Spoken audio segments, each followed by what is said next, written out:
हरे कृष्ण दोस्तों, हमारे घर में अगर कोई भी मांगलिक कार्य होता है तो हम बड़े ही उत्साह के साथ उस कार्य को करते हैं।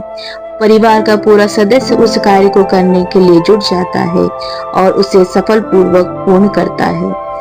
उसी प्रकार निर्जला एकादशी भी वर्ष में एक बार आता है जो हमारे जीवन को अत्यंत सुखमय बना दे।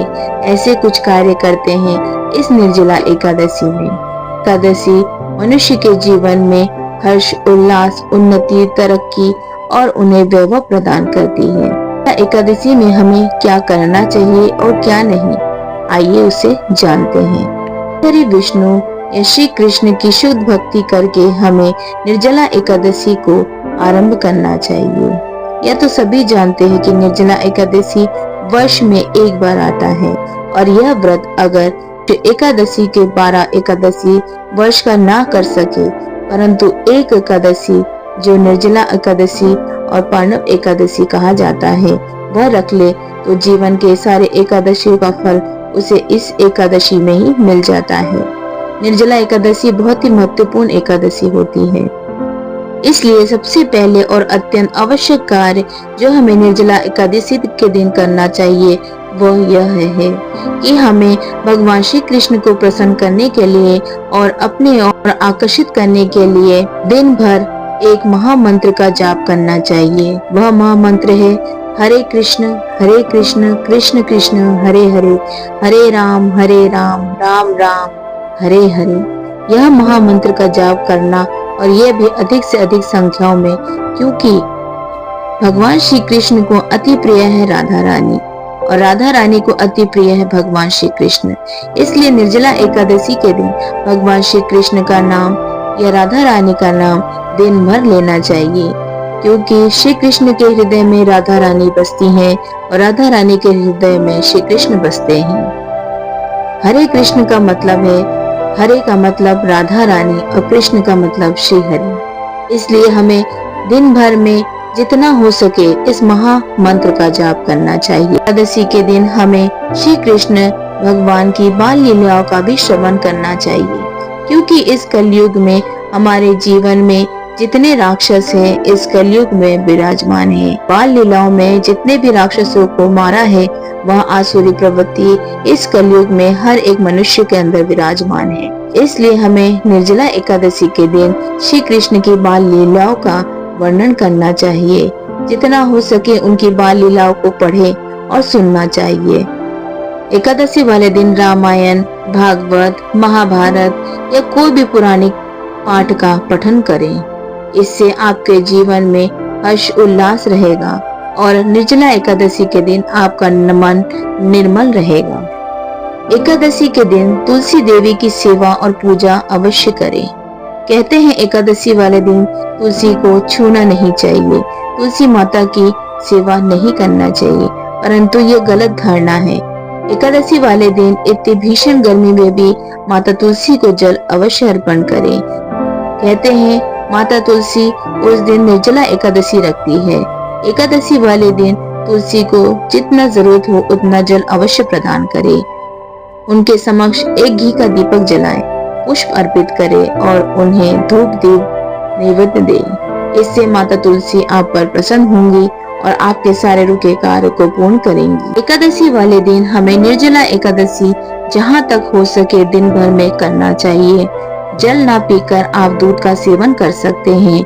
निर्जला एकादशी वाले दिन अन्न का त्याग करना चाहिए। उस दिन पुरुष या स्त्री शाम को निर्जला एकादशी का पूजन करें, श्री हरि नारायण और माँ लक्ष्मी का पूजा पाठ करें। और जो विवाहित है या अविवाहित है, विधवा है या सौभाग्यवती है, उन्हें निर्जला एकादशी वाले दिन अन्न ग्रहण नहीं करना। जहाँ तक हो सके जल ग्रहण ना करें, इससे आपकी पूजा सफल होगी।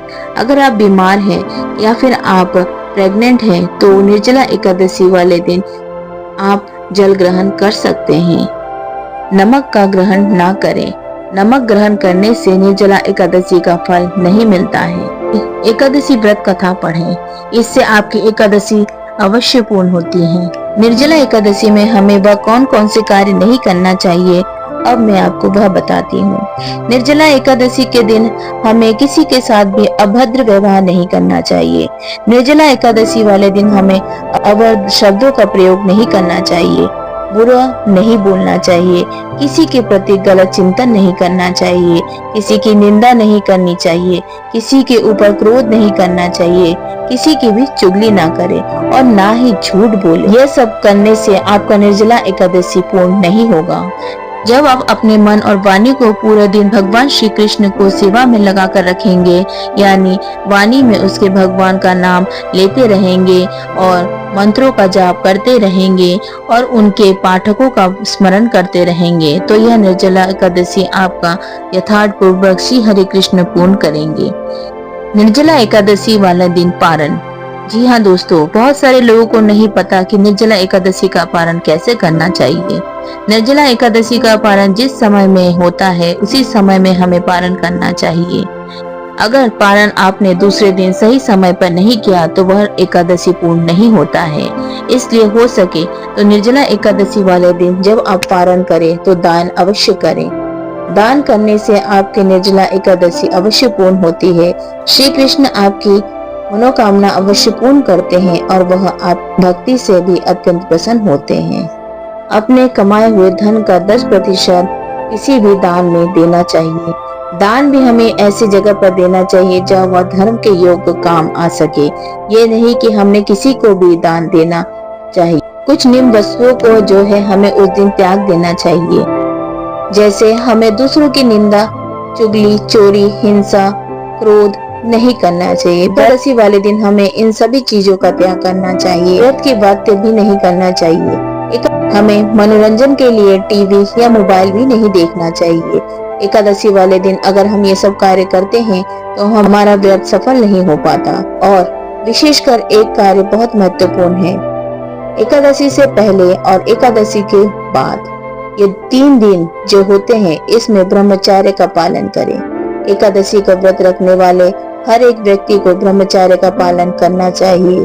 3 दिन ब्रह्मचर्य दिन पालन अवश्य करें, इससे एकादशी का व्रत आपका सफल होगा। तो दोस्तों, आपको ये वीडियो कैसी लगी कमेंट करके जरूर बताइएगा और मेरे चैनल को लाइक शेयर सब्सक्राइब कीजिएगा। हरे कृष्ण।